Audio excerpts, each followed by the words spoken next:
ধূমপায়ীদের সাথে যারা অধূমপায়ী থাকেন জি। তাদের ক্ষেত্রে ফুসফুসের ক্যান্সার হবার সম্ভাবনা কতটুকু রয়েছে?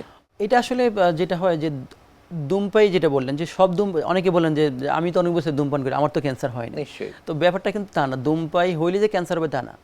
এখন হয় কি, যাদের নিকোটিন রিসেপ্টর, ধূমপানে কি থাকে যে আমরা নিকোটিন বলি, তো যাদের এই নিকোটিনের পরিমাণটা বেশি হবে তাদের সাথে ক্যান্সারটা হবে।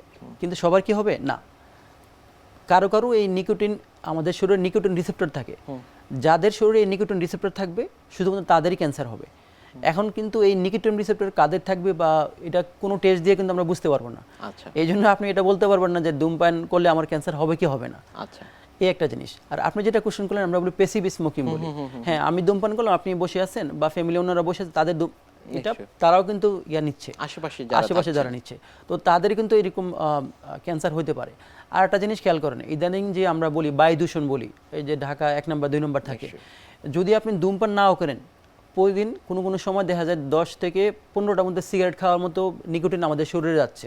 তো এই যে এত পরিমাণ নিকোটিন যাচ্ছে, তো এগুলোর কারণে কিন্তু অনেক সময় ক্যান্সার হয়। কাজে এটা বলা যাবে না যে ধূমপান যারা করে তাদেরই ক্যান্সার হবে, যারা ধূমপান করবেন না বা যারা সাথে থাকবেন তাদেরও এরকম ক্যান্সার হতে পারে। ফুসফুসে ক্যান্সার হয়েছে সেটি নিশ্চিত করলেন, সেটি আসলে সারা শরীরে ছড়িয়ে পড়েছে কিনা সেটি আপনারা কিভাবে নিশ্চিত করে থাকেন? এটা যেটা হচ্ছে যে আমরা তো ফুসফুসে কিছু ক্যান্সারের কিছু কমন সিমটম থাকে, তারপরে আমরা চিন্তা করবো যে ফুসফুসটা কোন জায়গায় ছড়াইছে। যদি মনে করেন যে গলায় ছড়ায়, আমরা অনেক সময় হাত দিয়ে বুঝতে পারি, দ্য গ্ল্যান্ড গুটি পাওয়া যায়, এই গুটি দেখলে বুঝবো যে এটা ফুসফুস থেকে এটা গলায় ছড়ায় চলে আসছে। অনেক সময় দেখবেন যে রুগী গলা ভেঙে যায়, আপনার বলি হর্সনিস অফ ভয়েস, কথা ঠিক মতো বোঝা যায় না। তো এটা যদি আপনার নার্ভে ছড়ায় তাহলে আমরা বুঝবো যে এটা হর্সনেস অফ ভয়েস, তো এটা ওই নার্ভে ছড়ায় গেছে। অনেক সময় রুগীর শ্বাসকষ্ট হয়, আমরা বলি ফেনিক নার্ভ বলি, যে ফেনিক নার্ভ যদি আপনার ইনভলভ করে তো ডায়াফ্রামটা প্যারালাইসিস হয়ে যায়, তখন রুগীর শ্বাসকষ্ট হয়। অনেক সময় রুগীর জন্ডিস হতে পারে, তো আমরা যদি এই ক্যান্সার যদি লিভারে ছড়ায় যায় তখন আপনার এই জন্ডিস নিয়ে আসতে পারে। পেটে পানি নিয়ে আসে, যদি পেটে ছড়ায় পেটে পানি নিয়ে আসতে পারে।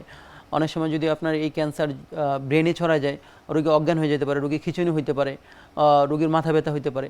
তো এটা নির্ভর করবে যে কোন জায়গায় ছড়াইছে এবং রোগীর কী সমস্যা বলতেছে আমাদেরকে, এই নিয়ে যদি আমরা পরীক্ষা করি তাহলে আমরা বুঝতে পারবো যে এটা কোথায় ছড়াইছে এবং কী সমস্যা নিয়ে আসছে। নিশ্চয়ই ফুসফুসের ক্যান্সারের বিষয়গুলো নিয়ে আমরা আপনার কাছ থেকে আরও শুনবো, তবে ছোট্ট একটি বিরতি থেকে ফিরে এসে।